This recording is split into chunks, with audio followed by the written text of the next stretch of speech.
In nearly 500 years, the peoples and the Arab tribes were under the rule of Ottoman Empire, which ruled in the name of Islam and in the name of the Caliph, which was centered in Istanbul. But the Ottoman Empire was in a state of weaknesses and lost much of its property. For example, France had occupied Algeria and Tunisia, and Italy occupied Libya. The extensions of the Ottoman Empire remained in the Arabian Peninsula and the rest of the Turkey. There were many changes within the Ottoman Empire, where there was trend toward secularism, and it was directed by the Association, Union and Progress in 1906, which was far from the Islamic way. Internally, before the First Great World War, the Ottoman Empire had a population of 25 million. The industrial sector was weak. There were only 17,000 industrial workers, as well as the agriculture and commercial sectors. And the economic side was in a state of the collapse. And when the First World War began, the Ottoman Empire entered the war along with the Germany and the Axis countries.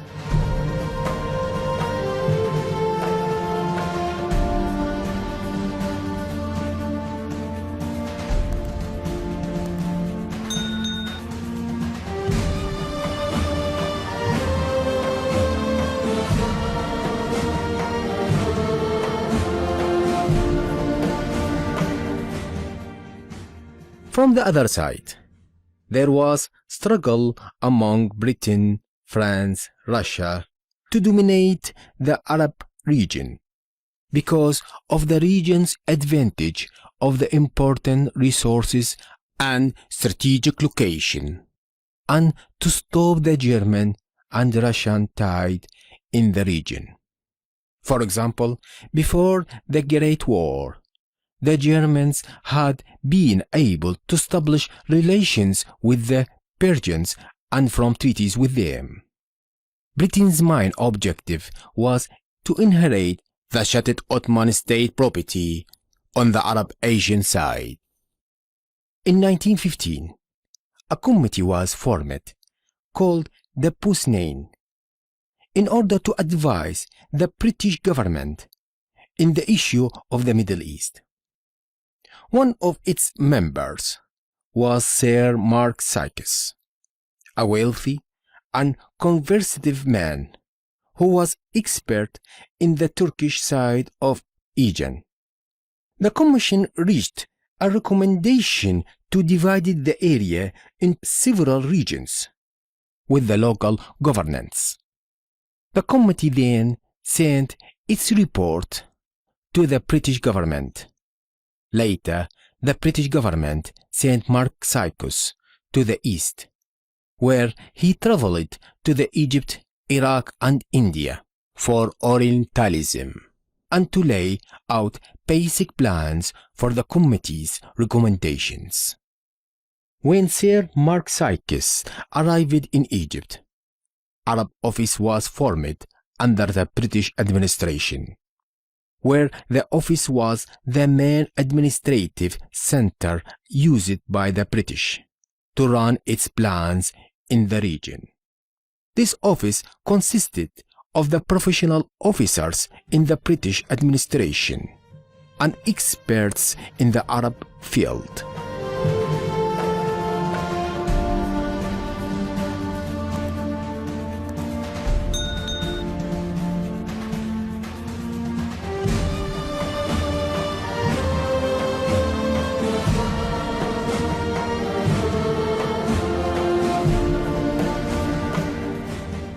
In the Arabian Peninsula, the spiritual power of Sharif Hussein, which had a link to the Prophet Muhammad appeared, who tried to build a new Islamic caliphate, replaced the collapsed Ottoman Caliphate.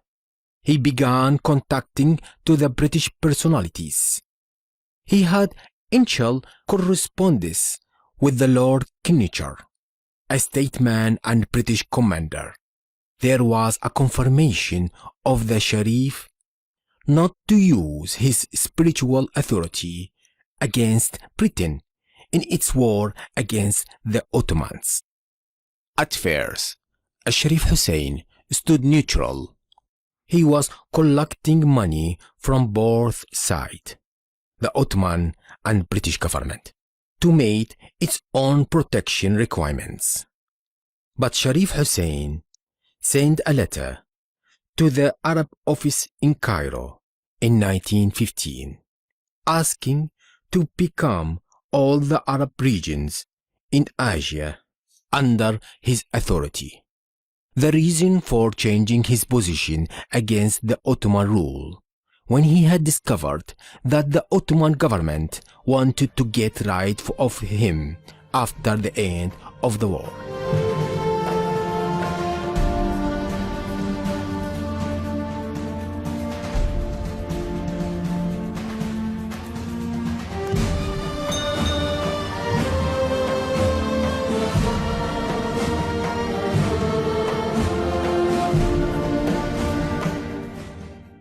Sharif Hussein sent his son Faisal to Syria, where he had excellent relations with the nationalists, those who rejected the Ottoman Caliphate.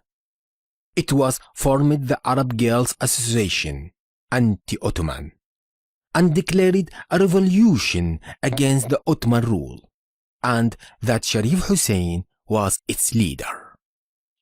But in Syria, the Ottoman governor, Jamal Pasha, got secret documents from the French consulate in Beirut and Damascus, with the names of the nationalists who he considered to be traitors, and he arrested and denied all the nationalists of the Covenant Society and the Arab Girls Association for treason.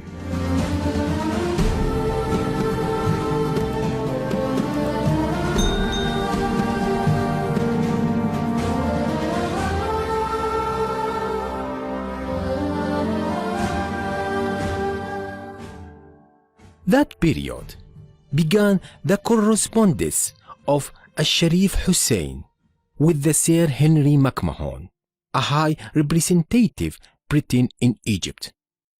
The themes of the messages was about the political future of the Arab territories in the Middle East.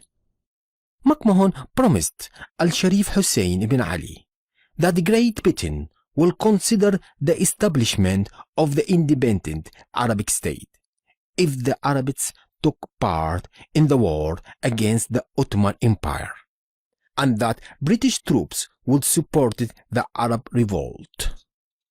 In his correspondence with the Sharif Hussein, Sir Henry McMahon believed that the Arabs will gain independence from Ottoman and will put British advisors and officials together with the new rulers in order to arrange those independent states, the new states that Britain would protect. Indeed, the Arab Revolution took place in 10 June in 1916, where the Arab armies were divided into 4 sections. Prince Faisal became the army commander heading towards the Sham, Syria, and Palestine.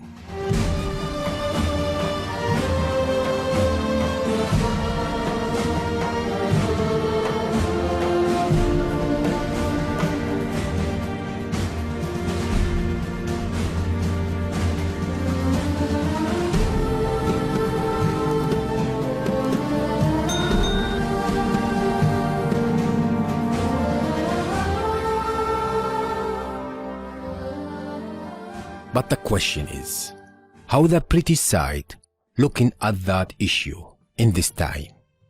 According to the Thomas Edward Lawrence, a British military officer, which was known to assist the Arab forces against the Ottoman Empire, where he described the value of these forces as guerrilla tribes, and they are unorganized forces.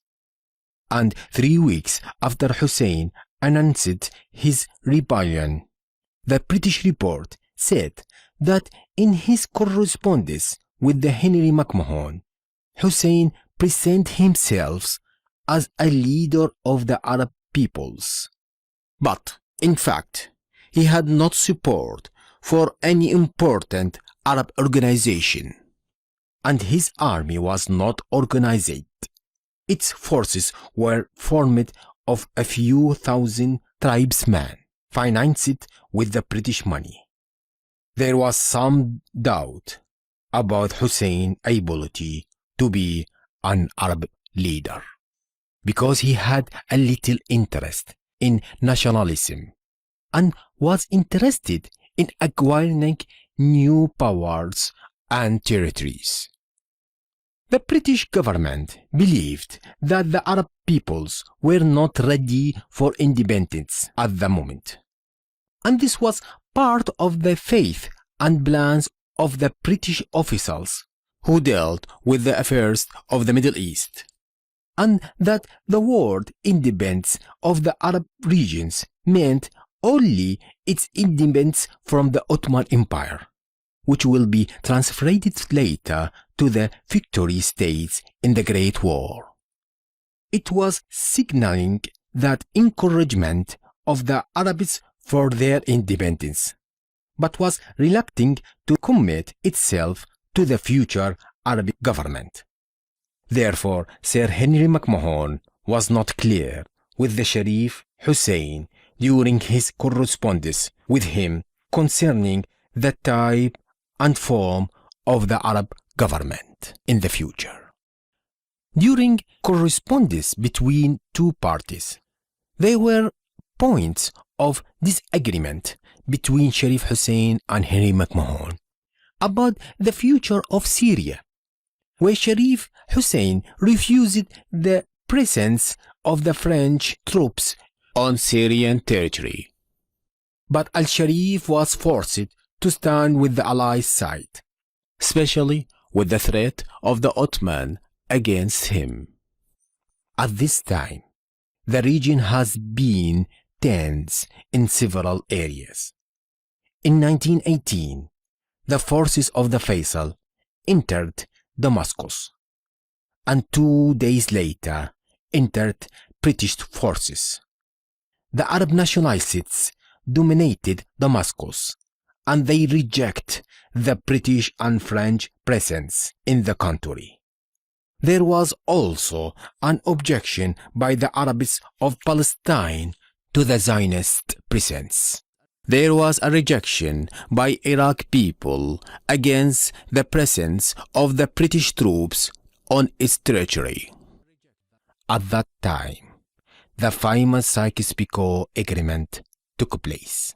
The agreement reached in secret negotiations between French diplomat Francis George Picot and the British Mark Sykes, in the form of an exchanging of documents of understanding between the two parties. The agreement allotted to the Britain control of areas roughly comprising the coastal strip between Mediterranean Sea and the River Jordan, southern Iraq, and an additional small area that included the ports of Haifa and Accra to allow access to the Mediterranean. France got control of southeastern Turkey, northern Iraq, Syria, and Lebanon. Russia was to get Istanbul, the Turkish Straits, and Armenia. The controlling powers were left free to determine state boundaries within their areas. further negotiation was expected to determine international administration in the Brown area. An area included Jerusalem, similar to and slightly similar than Mandate Palestine. The form which was to be decided upon after consultation with Russia, and subsequently in consultation with the other allies. After the Bolshevik Revolution in Russia, the content of this agreement was announced, where it was clear that Britain and France did not fulfill their promise to the Arabs in the issue of independence, that they have intentions to decolonize the peoples and the lands of the region forever.